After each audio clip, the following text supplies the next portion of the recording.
أمري واحلل عقدة من لساني يفقهوا قولي. Assalamu alaikum sisters and brothers and sisters. Bago ako mag-umpisa, alhamdulillah, gusto ko lang, meron na ako lilinawin yung previous class natin. Doon sa previous class, meron akong doon binanggit na sabi ko, Allah is not an Arabic word. Lilinawin lang natin yan, clarify natin. Pagdating sa, nung sinabi ko yun, iba yung word sa name. Okay? Of course, it is understood, nag-aaral natin yan, at Allah is the name, Allah is a name, not a word. Okay? Magkaiba yung meaning noon. So, yung sinabi ko nung last meeting, hindi Arabic word ang Allah. Baka yung iba ma-misinterpret ito. Ang Arabic word ng God sa dito, yung tawag ng mga Arabic-speaking nations sa God, Allah. At hindi yan exclusive sa kanila. Kahit yung mga previous nation, previous people, even non-speakers of Arabic, ang tawag nila sa Diyos, Allah. Kaya lang, tinanggal yan sa mga new printed, reprinted books na kiniklaim nila ngayon, lalo na sa atin, iniiba nila yung pangalan ng Allah, nilalagay nila Papa Jesus, Baby Jesus, Mama Mary, Nazareno, mga ganon. So, yun, alam natin yun na yun ay isang mali. Doon sa atin sa Islam, ang kalala natin na pangalan o name ng God is Allah. And this is one of the greatest name of Allah. Pag sinabi mong Allah, covered niya lahat yung kanyang sifat. Allah is one of his asma, greatest asma, name. Cover niya lahat yung sifat. So, lilinawin ko lang, this is a name, not a word. Pagdating sa pangalan ng Allah subhanahu wa ta'ala, sa names and sifat, wala tayo diyang hinahalong tahrif o distortion, walang ta'atil, at natawag natin na negation, wala dyan takyip. Hindi natin kailangan tanong kung paano. At saka yung tamtil, yung resemblance, yung pagkakapareha. Ito yung methodology ng mga ahlul sunnah wal jamaa pagdating sa names and attributes of Allah subhanahu wa ta'ala. Wala tayong pagtatalunan. Ang inaano ko lang mga, alhamdulillah, sa nakikita ko, very ano naman ng pag-aaral ng mga kapatid ko. Ang gusto ko lang ipaalam sa inyo, first and foremost, huwag niyo po akong tatawagin ustad. Hindi po ako ustad. Mas malinaw kung i-address niyo ako na Brother Yusuf lang. Brother Yusuf Reyes. Kasi ang ustad, medyo mabigat yan eh. Ang ustad para sa akin, at saka iba sa paliwanag ng iba, malawak ang kanyang kaalaman. Ang akin pong kaalaman, parang kayo lang, nauna lamang ako ng konti sa inyo. In fact, meron sa inyo na mas maalam sa akin. Alam ko yan. Kaya lang, pagdating sa pag tinatawag ang ustad, nakaka-nervyos. Kasi sometimes,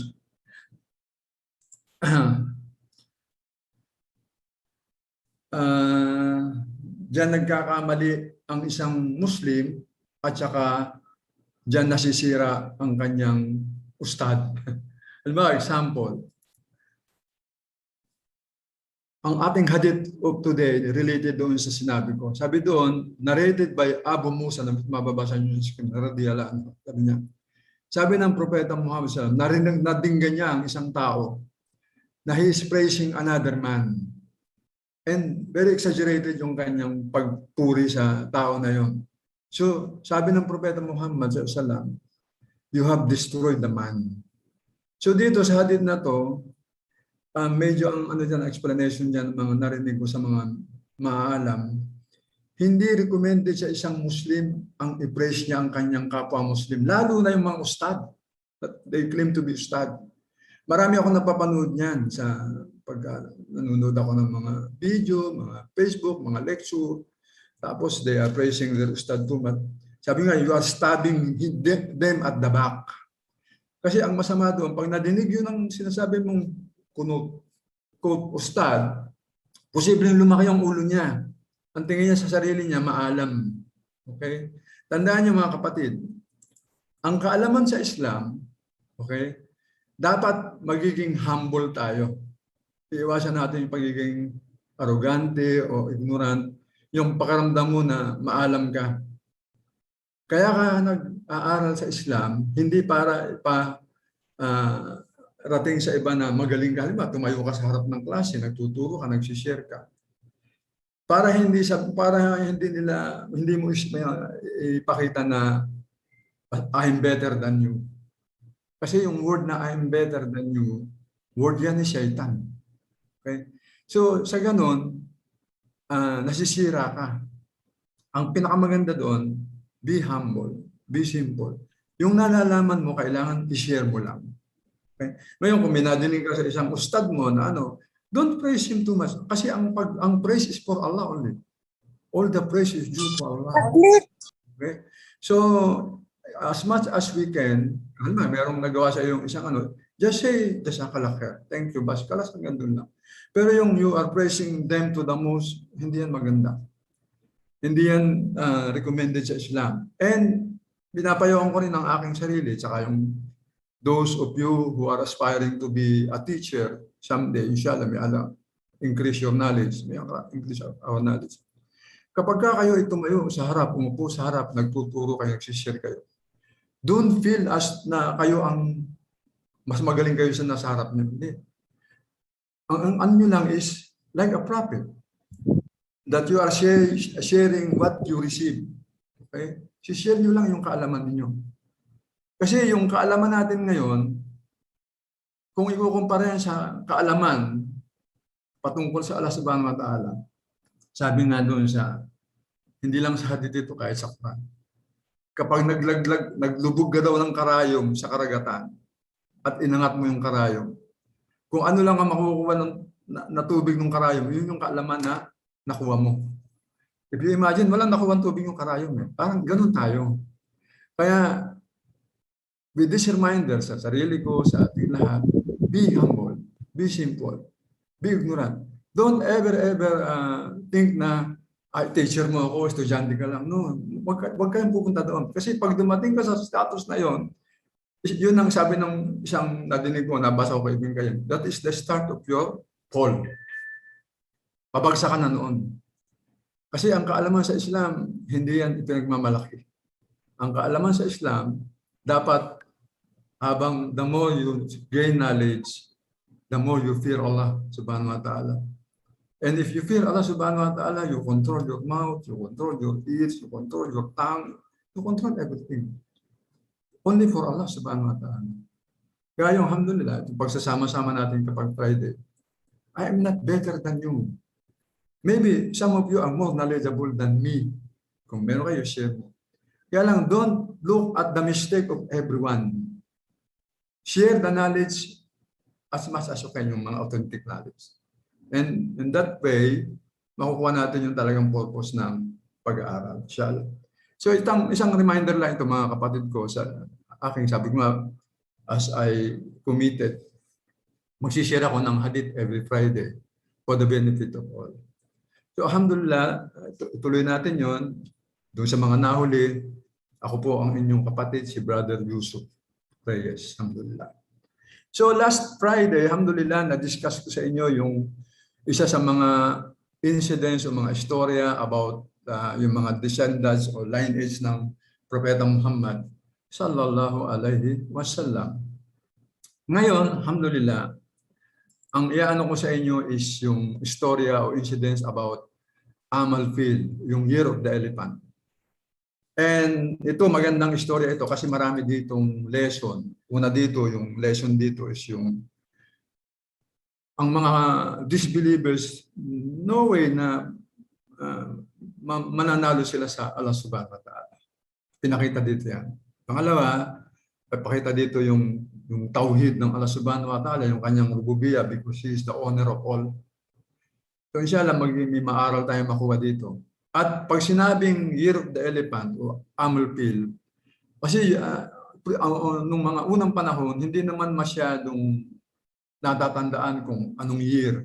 Unlike today, 2021, kung anong year ka pinanganak, natatandaan mo yan. Noong araw, ang natatandaan nila, kung merong isang malaking insidente nangyari, yun ang natatandaan nila. At ayon sa mga historians, ang Propeta Muhammad sallallahu alaihi wasallam, ito yung year na kung saan siya ipinanganak. Pero bago siya pinanganak, merong pangyayaring which I will be share sa inyo. Mahaba ito, kaya lang I have to summarize it kasi gusto kong ituloy ngayong araw na ito yung the birth of the prophet. Alhamdulillah. So sa istorya ng people of the elephant, sabi doon, ito time pa ito ng Quraysh sa Makkah at merong isang mga namamayani, mga hari sa bawat lugar sa east and west. Dito merong isang namumunong hari, isang Abyssinian, ang kanyang kingdom sa Yemen. Ang pangalan niya si Abraha al-Asram. Siya ay isang Christian. So nabalitaan niya na yung mga tao from Sham o sa ibang lugar, naggagawa sila ng pilgrimage from their place papunta sa Kaaba. At alam natin yan kasi yun ang inumpisahan ni Prophet Ibrahim. So kumbaga, nainggit siya doon. Meron siyang ibang plano doon.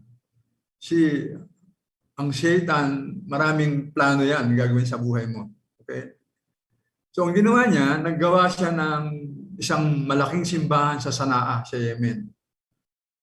Bismillahirrahmanirrahim. Napindot ko yung ano. Hindi ko pa dapat pindutin yun. Sandali. Okay. So, naggawa siya ng malaking simbahan sa Sanaa. Sabi nga, napakaganda ng simbahan. Beautifully crafted. Tsaka beautifully decorated on both sides. Sabi nga doon, ang tawag nila doon, ang tawag ng mga Arab doon, Al-Qulais. Al-Qulais kasi yung taas niya at saka yung kanyang itsura, kapag tiningnan daw yun ng tao, malalaglag yung kanyang suot kung meron siyang suot na sombrero. Pag tiningnan niya yung itaas, ganun kataas. So, ang ginawa ni Abraha al-Asram, he decided to force the Arabs na doon magsagawa ng pilgrimage instead of sa Kaaba, sa Makkah.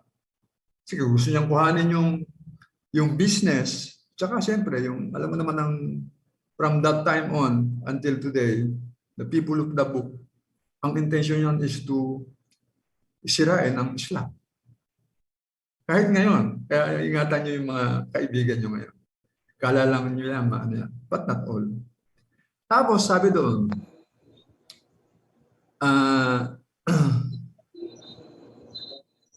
nung in-announce niya sa mga Arabs na instead of sa Makkah kayo, mag-pilgrimage, dito kayo gagawa ng pilgrimage niyo sa Yemen, nireject yun ng mga Arab tribes.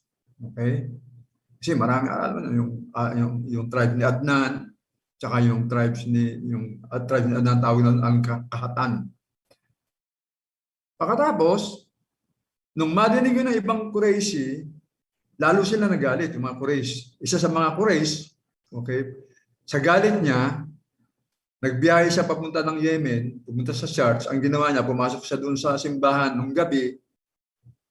Then he relieved himself doon sa loob ng simbahan. Tapos, yung ibang Quraysh, sa ibang galit ng Quraysh, pumunta nila sa simbahan, and they destroyed yung mga stone na katayo doon, yung mga idols. So nakarating yun doon kay Abraha. Ang ginawa ni Abraha sa galit niya, he prepared his force, yung shoulder niya, yung mga powerful army niya para pumunta ng Makkah, para gumanti. Sabi doon sa storya, one of the powerful army ni Abraha, malaking elepante. Kaya ang tawag doon elepante, malaking elepante. May pangalan pa yung elepante, pangalan niya Mahmud. At sabi ng ibang, sa pagbinasa mo ng ibang narration, kasi pag nagbabasa ka sa isang libro, isa lang mabasa. Pag nagbasa ka ng maraming biography, may makukolekta ka na iba, mga dagdag. Though siyempre, yung iba hindi naman siya authenticated. Kukunin mo lang yung siyempre very near to that kasi wala naman tayong nangyari doon. But we believe yung mga historians, especially pagka mga Muslim. Ngayon, pag historians na ng ibang relihiyon, iba na yan. Pag Muslim, 99.9% medyo tama sila. Siya lang din pala doon sa mga taga-Australia, nabalita ko may Australian dito ma-attend, saka sa Bahrain, saka sa Dubai, saka yung mga nasa Pilipinas. So, ginawa ni Abraha, he prepared his army, si Mahmud, yung malaking elepante, sabi di ba, merong another 12 elephant. Okay? So yung purpose nila doon is para gamitin yung mga elepante to demolish the Kaaba. Para sirain yung Kaaba. Ang plano nila doon, itatali nila yung mga elepante sa bawat sides sa pillars ng Kaaba. Okay? And then, placing yung may rope, lalagay doon sa liig ng kamilyo, tapos papatakbuhin nila o anuhin nila yung mga elepante on both sides. So, mangyayari, magigiba yung Kaaba. Yun ang kanilang plano. But pag binasa mo yung Quran, they plan, but Allah is the best planner. Makikita natin yan dito sa storya. So, Abraha against the sacred house, and who will win, makikita natin dito. So, on the way, okay, nung papunta sila nagbiyahe nila from Yemen, papunta sa Makkah, on the way, meron silang nakitang tao na ang pangalan doon si Dun Nafar, sabi niya. Ginawa niya, bumalik siya sa Makkah, binaratingan niya yung mga Quraysh, yung mga Arab, sabi niya, papunta dito yung hari ng Yemen, si Abraha, at ang kanyang intention, ganyan, kaya ko kayo binalingan is to prepare to defend yourself, and especially yung sacred house, yung Kaaba. And then, pagdating doon, on the way to Makkah, sila Abraha, siyempre hindi naman madali ang biyahe doon. Pahinto-hinto sila. Hanggang may pinauna ngayon si Abraha papunta sa Makkah, pinaunang army. Para mga mga offensive style, offensive plan. So ginawa ng mga nauna, nanggulo na sila doon, tapos nagnakaw sila ng mga ari-arian ng mga Quraysh. Lahat na madaanan nila na lumalaban sa kanila, natatalo kasi malakas yung puwersa nila. Okay? Nung dumating sila sa Taif, okay, malapit na yung Taif sa Makkah, yung mga people of Tahqif sa Taif, pumunta sila kay Abraha at nakiusap sila na wag niyang ituloy yung ginagawa nila, yung plano niyang sirain yung place of worship, which is yung Kaaba. Okay? Bago pa yun, sabi niya, wag mong ituloy yan kasi meron din kami ditong mga Diyos, si Allah, na naiistorbo mo at baka magalit sa iyo. So hindi yung pinansin ni Abraha. Ginawa niya, sabi ko nga kanina, nagpadala siya ng mga advanced soldier, nagnakaw yung mga sa mga madadaan nilang tao, yung mga properties kinukuha nila. Isa sa mga nakuha ng mga tao nila, yung mga kamelyo ni Abdul Muttalib. Di ba binanggit ko sa inyo last Friday? Si Abdul Muttalib, ang kanyang mga ari-arian, marami siyang kamelyo. At meron doong nakuhang 100 camel na pag-aari ni Abdul Muttalib. Dinala niya doon kay Abraham. Si Abraham nandun sa Taif. Somewhere in Taif. Nag-stop over siya doon before he planned to proceed to Makkah sa Kaaba. So, ginawa ni Abdul Muttalib, kasama niya yung makasamahan niya, pumunta sila doon kay Abraha, nakiusap sila na huwag mong ituloy ang binabalak mo at kaya ako nandito para kuhanin ko yung aking mga kamelyo na kinuha mo. So sabi ni Abraham, kausap ni si Abdul Muttalib, nung una kitang makita, humanga ako sa iyo. Sabi niya, kasi ang tapang mo para harapin ako. Tsaka sa nakita ko yung build mo, hanga ako sa iyo. Pero nung madinig ko yung sinabi mo na binabawi mo yung kinuha kong kamelyo sa iyo, nawala ang paggalang ko sa iyo, sabi ni Abraham. Kasi of all, ang dapat ang madinig ko sa iyo na wag kong ituloy yung pagsira sa Kaaba, yung sinasamba ninyong bahay-sambahan yung lugar. Pero hindi. Ang inuna mo yung kamelyo, which I don't expect.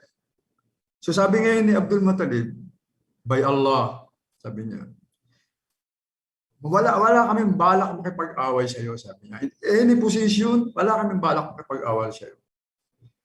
Ang gusto ko lang, ibalik mo sa akin yung aking kamelyo kasi pag-aari ko yan. Ngayon, yung sacred house ng Allah, merong nagmamaari doon ng Allah. So siya ang magpo-protect noon. Sa akin, ibalik mo sa akin ang kamelyo ko, and then yung Kaaba, kung gusto niyo sirain, merong may-ari niyan.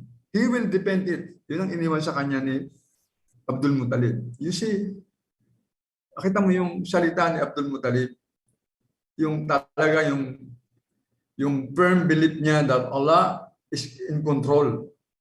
At yun dapat ang ugali ng isang Muslim. Kapag may problema ka, make first and foremost ang Allah subhanahu wa ta'ala. Okay? And he is right. Kasi ang may-ari ng Kaaba, hindi naman sila. Ang may-ari ng Kaaba, ang Allah subhanahu wa ta'ala, at hindi lang Kaaba. Mismong, kahit si Abdul Muttalib, ang may-ari sa kanya, ang Allah subhanahu wa ta'ala. Kahit ikaw, kahit ako, lahat ng pag-aari ang may-ari, ang Allah subhanahu wa ta'ala. Yun ang tawhid ar-rububiyya. Siya yung al-Malik. Siya yung provider. He is the creator. Yun yung rububiyya. Di ba? Tapos ngayon, sabi ni Abdul Muttalib, okay, ibabalik ko sa iyo yung, kumbaga nakuha niya ngayon yung kamelyo.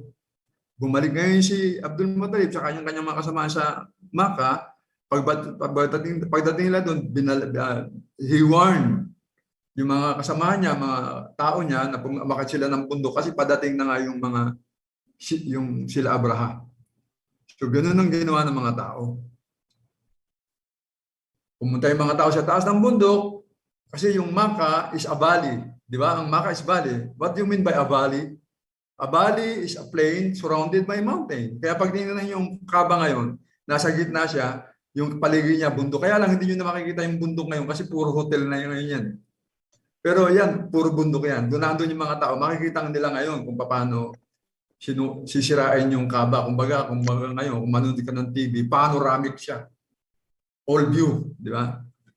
So on the way to that area, si Abraha at saka yung kanyang mga kasama yung kanyang malaking elepante. Kumbaga ngayon, kung sa gera, meron kang a big submarine o a big warship. Kumbaga yung pinaka-latest technology ng war weapon nasa kay Abraha.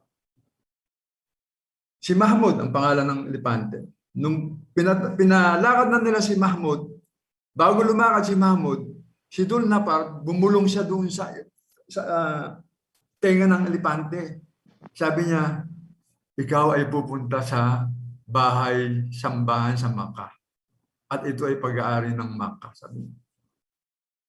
So, nung umalis siya, pumunta sa bundok, bumalik siya kay Abdul Muttalib, doon sa kala Abdul Muttalib. Si Abraha, they proceed. Kasama yung soldiers, kamelyo. Nung hinihila na nila si Mahmud, papunta sa Makkah, paharap sa Kaaba, ayaw gumalaw ni Mahmud. Ayaw gumalaw ng elepante. Instead, lumuhod siya. Kahit anong palo ang gawin ng mga tao, ng tao ni Abraha, ayaw niyang tumayo. Nung hinila siya, paharap sa east, tumayo siya. Papunta sa west, tumayo. Dinala sa likod, paharap sa likod, tumayo. Iniharap uli siya sa Kaaba, lumuhod. You see? Kasi that elephant, nadinig niya yung bulong ng tao, and that elephant is one of the soldiers of Allah. Okay? Dito makikita nyo yan, who are the soldiers of Allah. So, gano'n nangyari. Matagal na pinapalo nila si Mahmud, yung ibang elepante, ayaw gumalaw ng elepante. After that, as nagkakaroon ng ganong sitwasyon, nagpadala ngayon ng Allah Subhanahu wa Ta'ala ng mga ibon. Okay? Sabi doon sa nagpapaliwanag, yung mga ibon na dumating, meron silang yes, Sheikh, paki-mute po yung inyong speaker. Okay. Yung mga ibon na dumating, sabi doon, meron siyang batong dala sa claw, bawat claw, yung kanyang dalawang claw niya at saka sa kanyang tuka. Okay?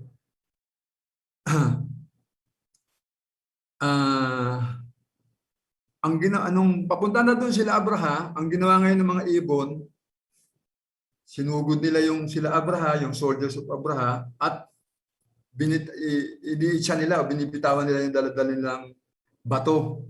Okay? Yung bato na dala-dala ng kanyang nandun sa kanyang, how do you call sa Tagalog yung claw? Yung ano? Ano sa Tagalog yun, sisters? Putik po. Yung kamay ba yun? Okay, gano'n. Okay. As we understood, yung kanyang kamay, bintawan niya yung mga bato.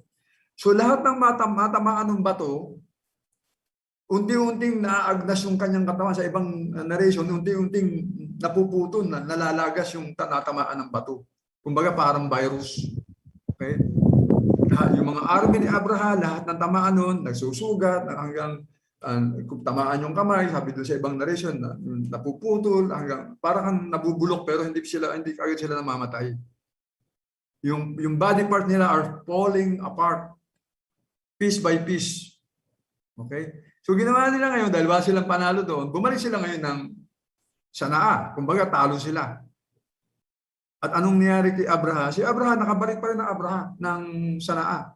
Sa ibang narration, sabi doon, si Abraha, nung bumalik ng Sanaa, dala-dala ng kanyang mga sundalo, halos pira-piraso na lang.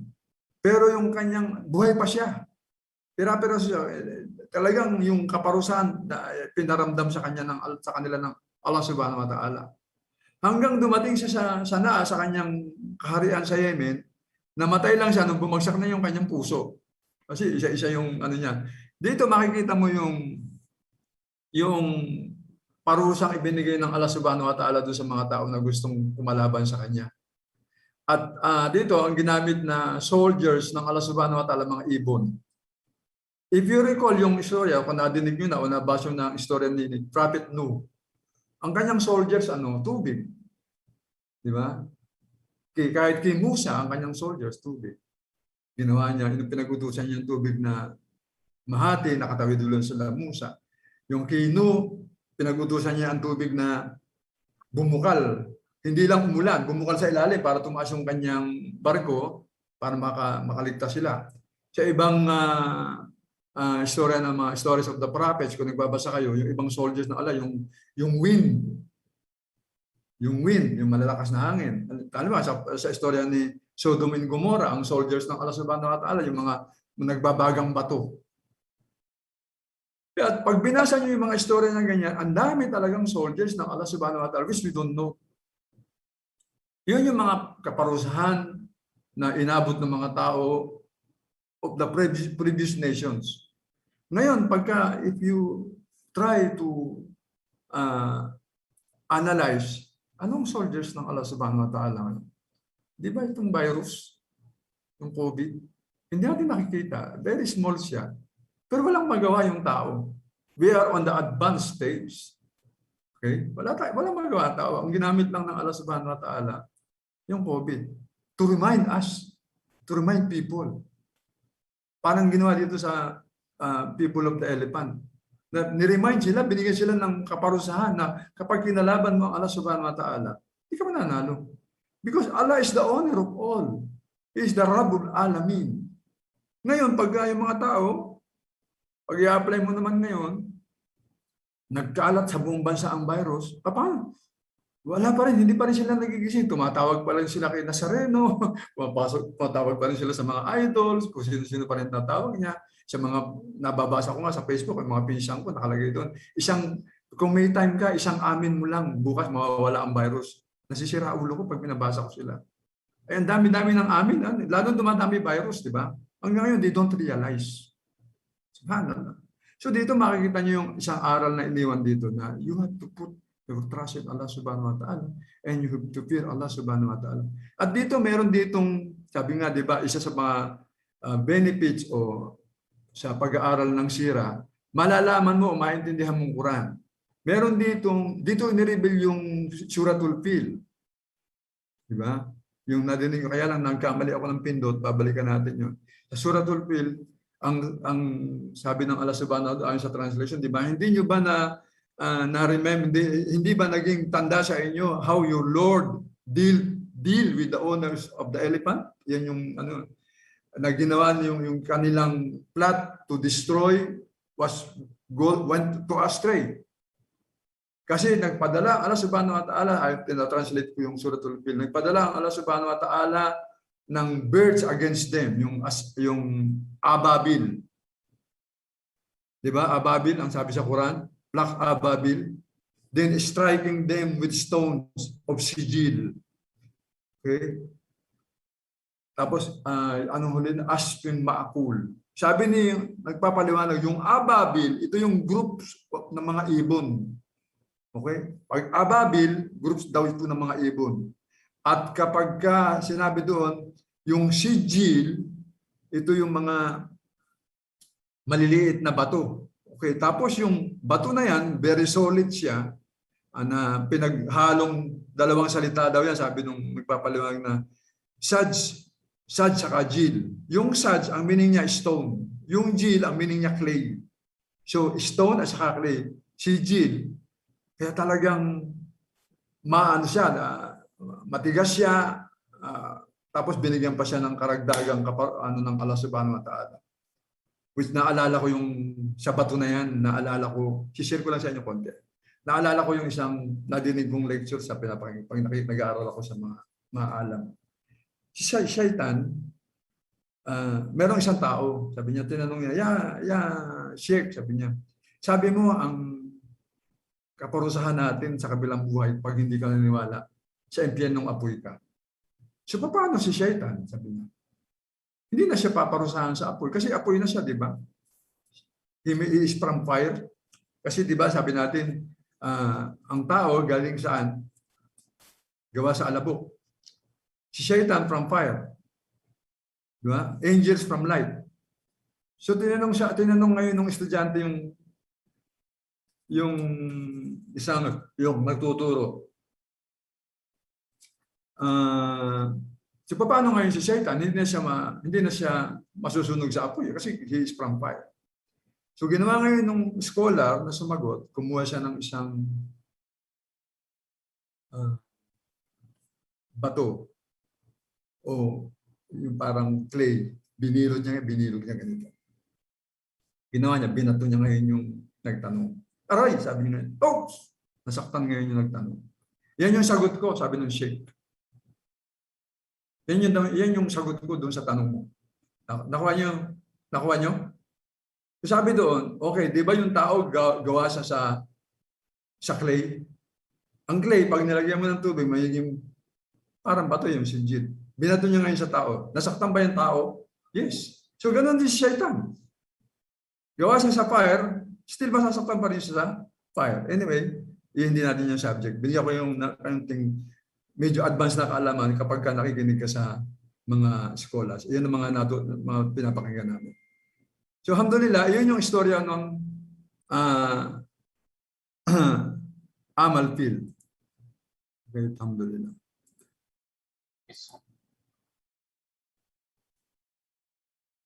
Saan tayo ngayon?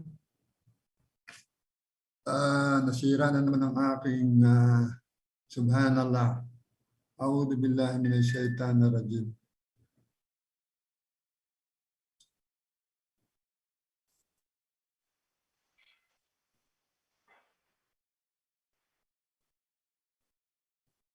starting live show. Mahalis mga brothers and sisters. Naka-screen pa rin ako? Okay, mahalis nawawala yung internet ko. Okay, alhamdulillah. So sabi doon, ang Year of the Elephant, ito yung year, sa Islamic history, ito yung year na kung saan it is approximately 570 Christian era.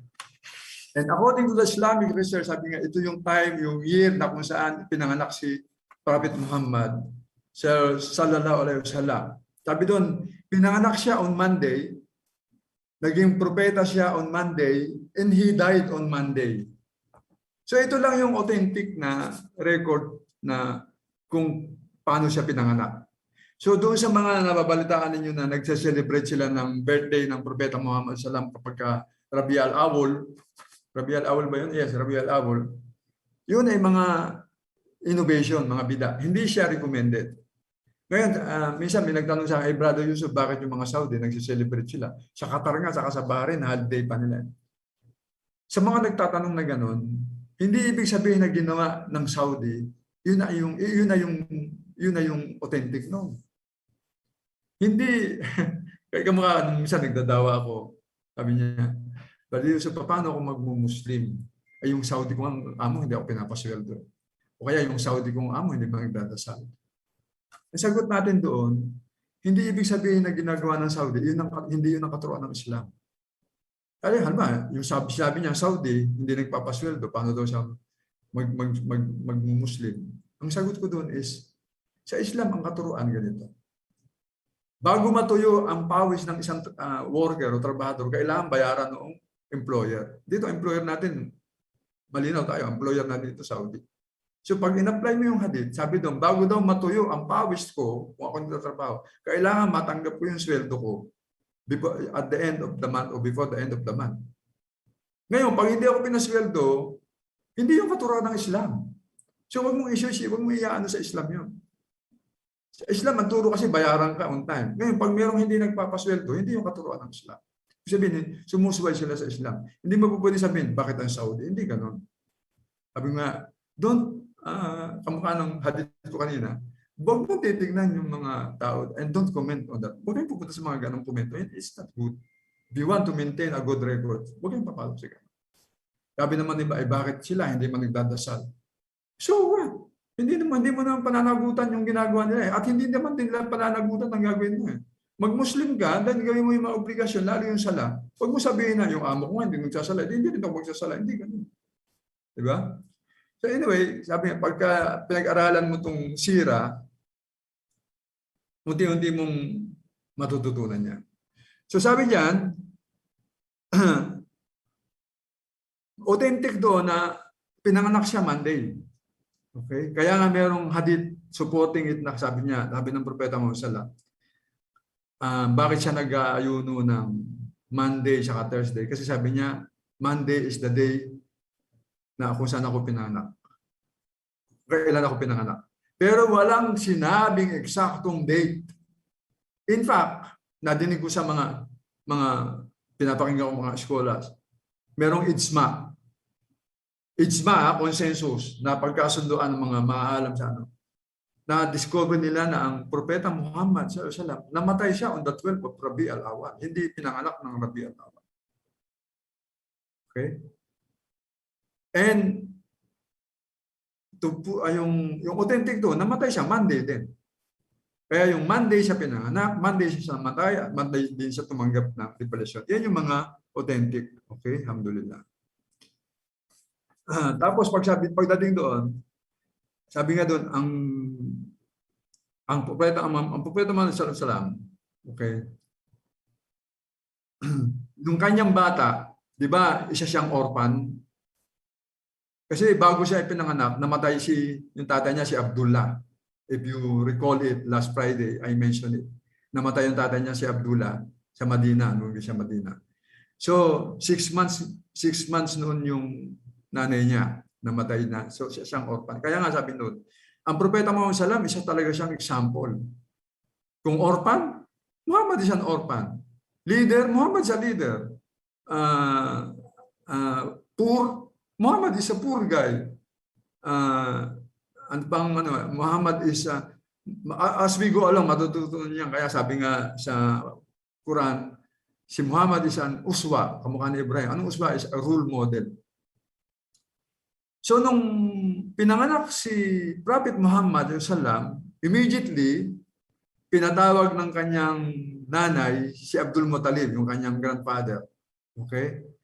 Tapos dinala si Prophet Muhammad sallam, dinala ni Abdul Muttalib yung baby Muhammad sa Kaaba.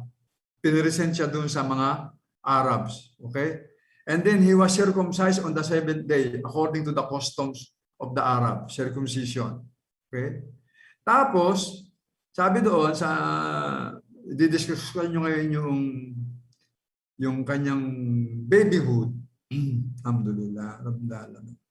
Tradition sa Arab, okay, that time, okay, na kapag ka merong nanganak, bagong panganak, yung bata, dinadala sa disyerto.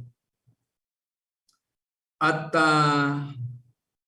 bakit dinadala sa disyerto? Kasi ang Makkah is the center trade. Ngayon, even before.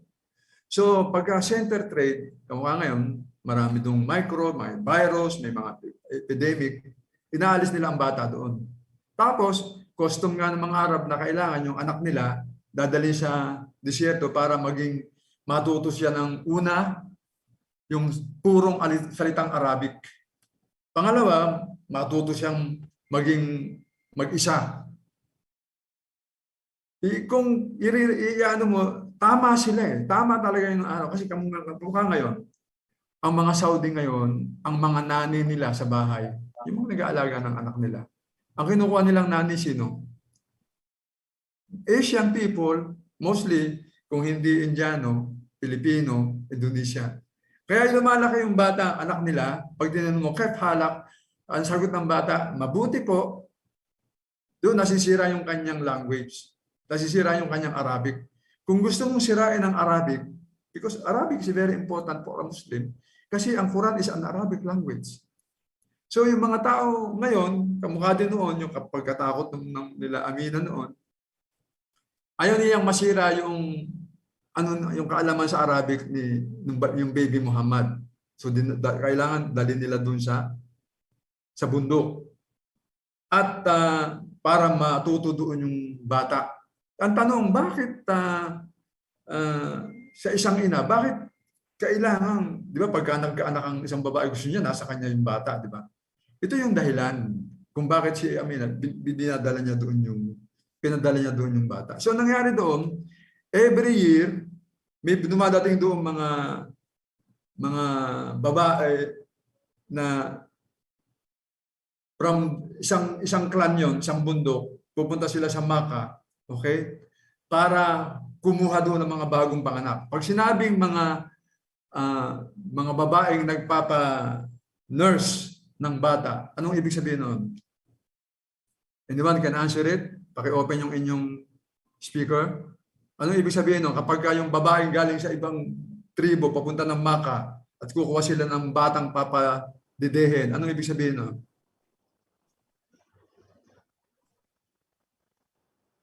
Foster mother. Ibig sabihin, malapit na yan. Ano pa? Wet nurse. Wet nurse. Wet nurse, okay. Ibig sabihin noon, yung mga pupuntang babae doon, bagong panganak, di ba? Right or wrong? May baby din. Kasi pagka hindi ka naman nanganak, paano ka magpapadede? Magkakaroon ng di ba? Sa mga babae, kung mayroon kayong, hindi naman kayo nanganak, makakapagpadede ba? Hindi, di ba? So, ganun ang yung mga pumupunta doon, yung mga bagong panganak. Ibig sabihin, nung pumunta doon yung mga kumukuha ng bata, meron din silang dalang mga anak. So, meaning, sa Islam, kapag yung bata, dumede siya sa isang ina at meron dumededing iba doon, meron siyang foster, brother o sister. Di ba? So, ang Propeta Muhammad sallam, meron siyang foster, brother and sister. Ngayon, ang ginagawa ng mga mami ngayon, hindi nila pinapadala sa disyerto sa ibang lugar.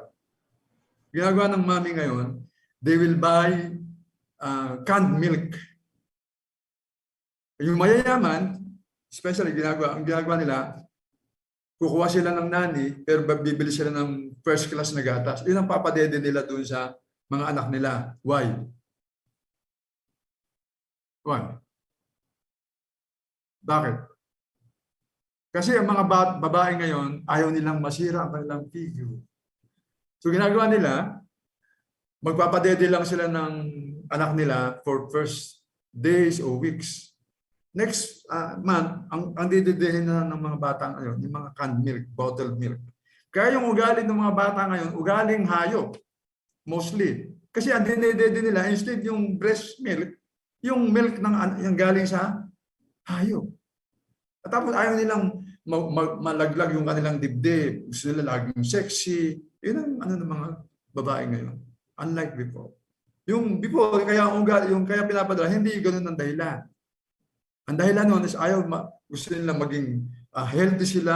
At magiging healthy ka lang kapag nasa disyerto ka. Okay? So ang usapan noon, ang ginawa naman, merong dumating na babae, marami dumating noon, nag-uunahan sila. Meron dong isang babae na tawag doon, ang pangalan noon na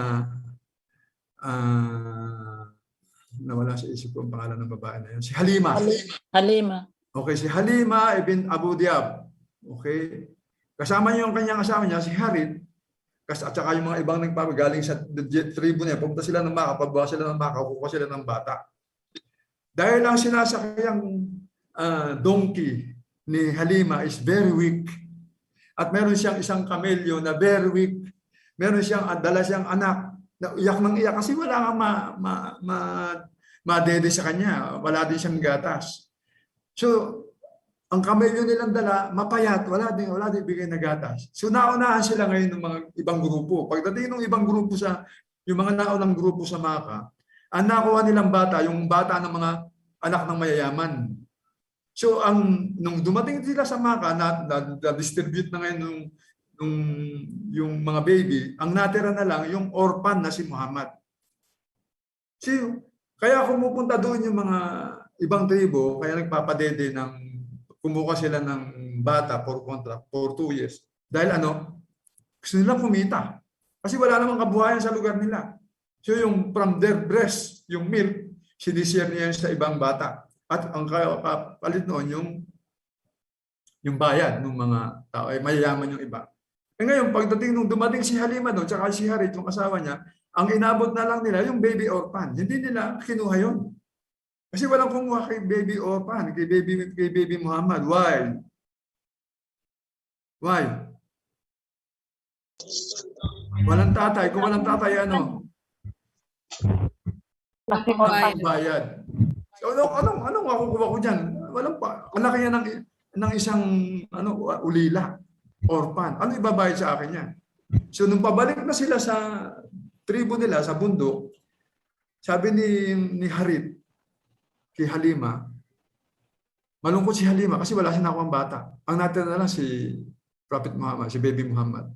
So sabi ni Harith, yung asawa niya, bakit hindi na lang natin kuhanin yung natitirang bata? Maybe, inshallah, by Allah, nagagamti palaan tayo sa kanya.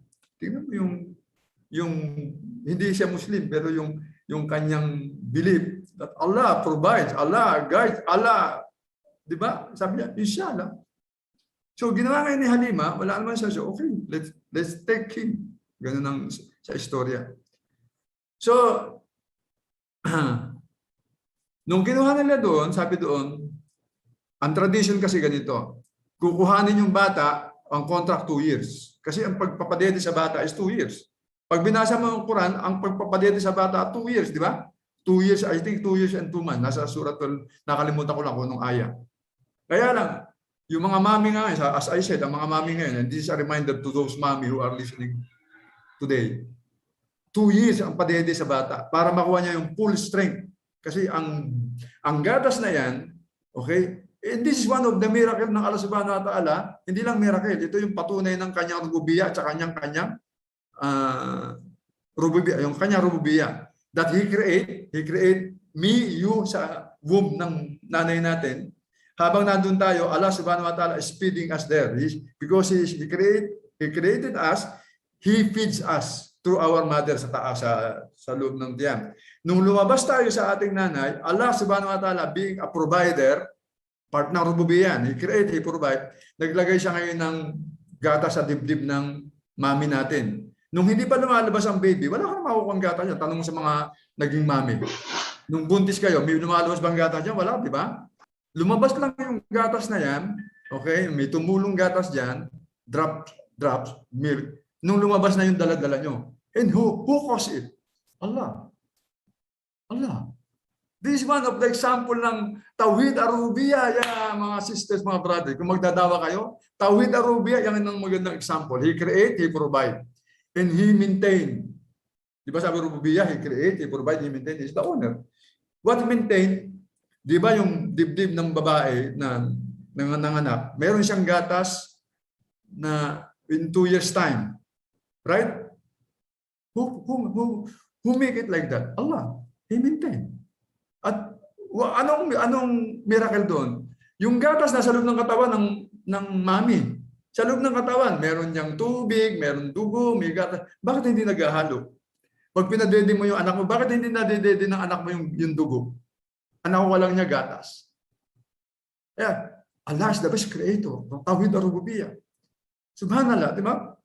Pag nilagay mo yung mukha ng anak mo sa dibdib mo, di ba? Iinom siya ngayon ng gatas sa'yo. Magkaharap kayo, di ba? Heart to heart, ano yan? Feeling siya, heart to heart. Malapit yung puso ng anak mo sa'yo. Tapos kinakausap mo siya, ngingiti siya, ngingiti ka, di ba? Hindi ko naramdaman niya kasi hindi man ako nanay eh. Kayo, naramdaman niyo yan, di ba? Pero nakikita ko yan, di ba? Nababasa ko yan. Subhanallah, is this not a sign from Allah? This is not a sign from Allah. Subhanallah. Hinahaluan ko lang para yung Tawhid Ar-Rububiyah, di ba? So sabi doon, 2 years ang kontrata nila. So nung pabalik na, dahil wala na kasi, kinuha nila sa baby Muhammad, nung pabalik na sila sa Makkah, nagulat ngayon si Halima. Kasi yung sinasakay niya ng donkey, biglang tumakbo ng mabilis. Pati yung kamay nila, ang bilis na hanggang ma-overpass pa nila yung naunang nagsialis. At ito pa, ang blessing. Nung dumating, nung dala-dala niya si baby Muhammad, tsaka yung kanyang anak, nagpapalitan yung anak niya tsaka si baby Muhammad na suckling her breast, dumedede sa kanyang dibdib. Nagulat siya, maraming lumalabas sa kanyang gata sa kanyang dibdib. Tapos pagdating nila doon sa bahay nila, sa tribu nila, nung ginatasan ni Harit, yung asawa niya, yung donkey tsaka yung kamelyo, may lumabas na gatas kasi before, hindi sila makatulog sa gutom at yung anak niya halos magdamag buong araw, umiiyak siya kasi wala siyang makukuhang gatas sa kanyang mama at wala din siyang makukuhang gatas na option pang the goat, donkey at saka sa kamelyo. Wala. Pero nung kinuha nila si baby Muhammad, subhanallah, ang blessing biglang nagkaroon. Biglang nagkaroon ng blessing. Pagdating nga doon, sabi nga doon, kumbaga sabi ni Halima, nabago yung buhay namin. Kasi sabi ni Harit, ang asawa niya, ang nakuha nating bata is a blessing from Allah subhanahu wa ta'ala. It's a blessing.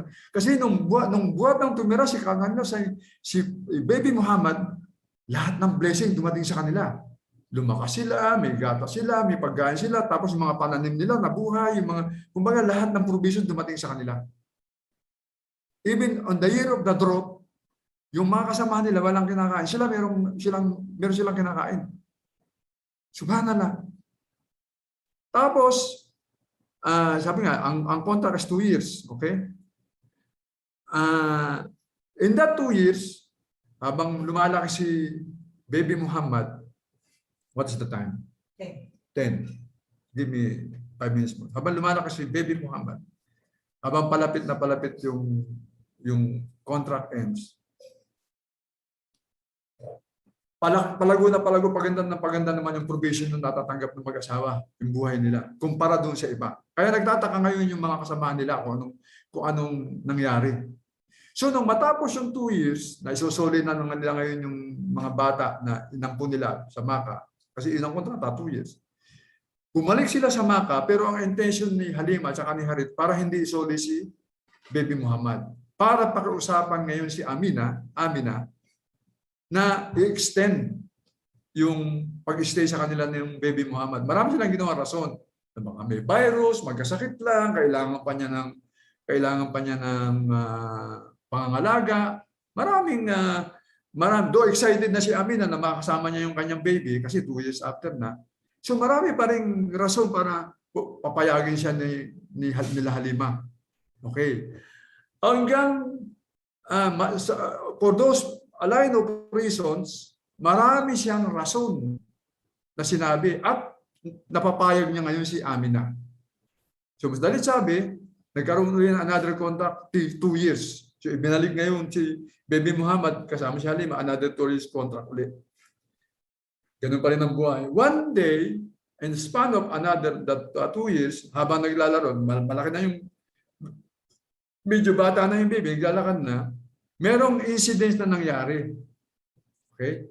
Naglalaro yung mga bata kasama doon si Baby Muhammad. Merong dumating na isang tao, sa ibang narration, dumating si Angel Jibril. Sa ibang narration, Angel Jibril in a form of a man. Okay? With another angel. Tapos kinuha nila by force. Sabi doon sa ibang narration, by force, sa ibang narration, Muhammad confronted them. What do you want from me? Anong gusto niyo sa akin? Yung tapang nandun. Hinawakan ngayon si Muhammad, Baby Muhammad, ng dalawang anghel, o ni Angel Jibril. Tapos, biniyak yung kanyang dibdib. Open heart surgery. Biniyak yung kanyang dibdib. At dito natin tatapusin ang ating klase. Itutuloy natin next Friday. Alhamdulillah. Tayo, wala na kasi tayong oras. Di ba? Ito yung klase natin next Friday. Abangan natin. Anong nangyari ngayon nung biniyak ngayon yung dibdib ni Baby Muhammad? So ito yung pagtatapos ng ating class today. Meron lang ditong isang reminder, paki-remind ulit bago tayo mag-leave. Paki-enter ang full name sa profile picture nila. Especially yung meron diyang profile name Galaxy, Lenovo, Oppo, La Bonita, iPad. Huwag nyo na i-promote yung mga ganyang palitan nyo na, pag-aaral nyo na yun, pinopromote nyo pa eh. Lagyan nyo yung pangalan nyo. Ganda ang mga pangalan nyo, di ba? Palitan nyo ng pangalan. So, yun lang. So, alhamdulillah, ito yung, ngayon sabi ko, magbubunot ako ng mga 3 pangalan dito para review at sa mga tanong natin. Inshallah. Una ko nabunot, mashallah. Pwede ba to isang brother? Pwede ba brother? Israfil Chavez. Hindi na pwede si brother. Kasi pang sister. Brother Israfil, are you there? Brother Israfil. Wala? Hindi na. Assalamualaikum warahmatullahi wabarakatuh ya akhi. Brother Israfil, ano na kita. Sa iba na lang Okay lang sa iyo? Okay lang. Tayo. Okay na yun. Okay, another bunot. Basahin natin si Aisha Velasco. Sister Aisha Velasco. Nandyan? Okay, si Aisha Velasco nandito. Itong aking tanong, Sister Aisha, kumusta ka na po? Alhamdulillah po. Nasa Pilipinas ka ba? Sa Jeddah o where? Wala po, dito po ako sa Philippines. Philippines. Ang ating ngayon, ang ating estudyante sister ngayon from Philippines. Ito yung tanong ko, Sister Aisha. So, Brother Japa, mashallah tayo. Kasi baliktad ang apelyido mo sa profile. Ang tanong ko lang, masasabi mo ba, marirecite mo ba yung pangalan ng Propeta Muhammad sallallahu alaihi wasallam, yung kanyang lineage? Inshallah po. Sige, start. Bismillah. Tayo. Bismillah. Muhammad ibn Abdul Allah, ibn Abdullah al-Muttalib, ibn Hashim, ibn Abdullah Ma'af, ibn Qusay, ibn Kilab, ibn Mur'ah, ibn Ka'ab, ibn Lo'ay, ibn Galib, ibn Far, ibn Malik, ibn Al-Nadir, Al-Nadar, ibn Kinana, ibn Kusayma, Okay. ibn Draka, Ibn Isa- Ilyas, Okay. Ibn Mudhar, Ibn Nasir, Ibn Ma'ad, Ibn Adnan. Hello, Hindi mo yung binasa, sister? Hindi po. Ay, hindi ko po na. Memorize mo siya? Okay, alhamdulillah. Alhamdulillah. Okay. Meron mga naman. Okay, ianas ko mamaya yung mga regalo niyo. Another sister. So, nabuksan niyo. Sa kalaki, sister. Kapuan po. Okay. Jamie Gwen Bilarde. Jamie Gwen, masyala, nagsulat yung bunot. Jamie Gwen Bilarde. Hello? Jamie Gwen Bilarde? Hello po. Assalamualaikum. Waalaikumsalam po. Okay, pakirecite ang pangalan ng Propeta Muhammad SAW. Wala kang video, pakiyo ng video. Hindi daw po pwedeng maun. Pag Hindi, pinipipit ko po. sino nagsabi? Nakalagay po dito. Nakalagay, yung mga co-host, binabawalan nyo pala yung ano eh. Pwede na ngayon, ako na nagsabi. Okay, okay, paki-on. Okay, sige, recite. Muhammad sallallahu alaihi wasallam. Ibn Abdallah, Ibn Al-Muttalib, Ibn Hakim, Ibn Manaf, Ibn Qusay, Ibn Kala'ab, Ibn Mora, Ibn Ka'ab, Ibn Lo'ay, Ibn Ghalib, Ibn Fakhr, Ibn Malik, Ibn Al-Nadar, Ibn Kenana, Ibn Qayma, Ibn Modraka, Ibn Elias, Ibn Modhar, Ibn Nizar, Ibn Ma'ad, Ibn Adna. Mashallah. O, isa pang tanong. Noong unang meeting, meron akong sinabing hadith, kapag nadinig mo ang pangalan ng Propeta Muhammad sallallahu alaihi wasallam, anong sunnah? Sabi Muhammad sallallahu alaihi wasallam. Mashallah. Tayo jazakallah khair. Okay. Sabihin ko na lang mamaya kung anong gift mo. Isa na lang bubunutin ko pa. Isang sister. Mashallah. Alog-alog.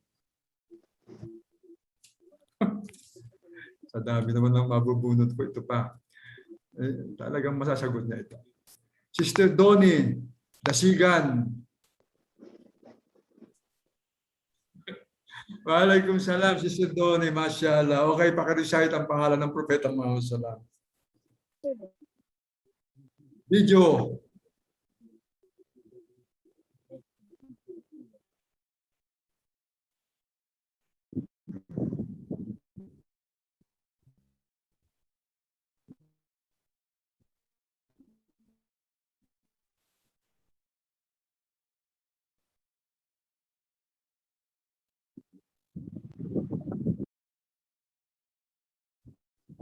Ibn Manaf, Ibn Qusay.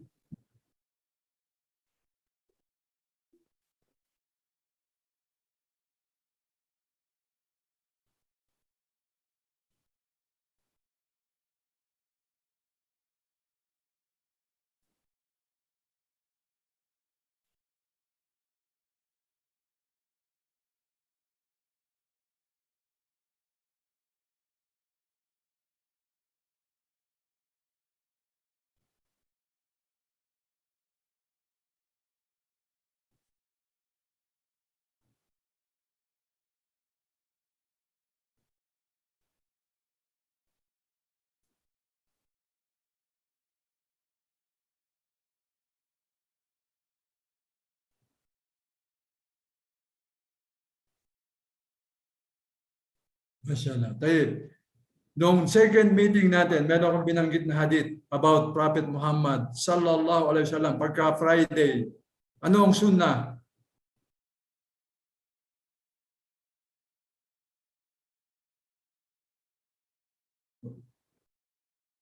Ayan, jazakallah. Doon sa lineage, meron kang na-miss after bin Mur'a, si bin Kaab. Ayun, jazakallah. Anyway, alhamdulillah. Kasabihin ko sa inyo yung gift. Doon sa mga ibang sisters, next time tayo kasi wala tayong oras. Tapos pag tinanong nyo, ano ba yung pagkakaiba ng bin sa ibin? Okay, tapos bakit tanong nyo, bakit natanong nyo, may magtanong. Yung bin, pagkauna, bin Muhammad, ganyan. Kapag kami mga kaduktong na, ito na tinanong ko kasi ito, Fahad ibn Abdullah, baka kung gagamit nyo ibin. Pagkauna, bin Muhammad, yan. Pag kami kaduktong ibin, pero walang pinagkaiba yon. Ang meaning nun, son. And subhanallah, kapag binasa mo yung mga naunang kasulatan, kahit yung mga people of Europe, ang pangalan nila Geraldson, Peterson, di ba? Andrewson. Inano lang nila yung pronunciation, I'm sabihin son, Andrewson, Peterson. In English lang nila. Ito talaga yung pamamaraan ng paglagay ng pangalan even that time. So alhamdulillah, sa nag-recite, Sister Donnie, Sister Jamie, Sister Aisha, i-announce ko yung inyong mga gift, mga gift, inshallah. Doon sa mga hindi ko pa natawag, next meeting natin, hindi na yan ang tanong. Okay, iba na. Pakinggan nyo na lang yung series of lectures natin. At alhamdulillah, yung tanong na yan, bigyan may mga instant gift. Tapos iba yung examination. At yung pagtatanong ko, I want to make it clear, hindi ito para i-test kayo o to humiliate anyone, hindi. Bilang review lang ito sa lahat. Okay? Sabi ko nga, look at me as your brother, not ustad.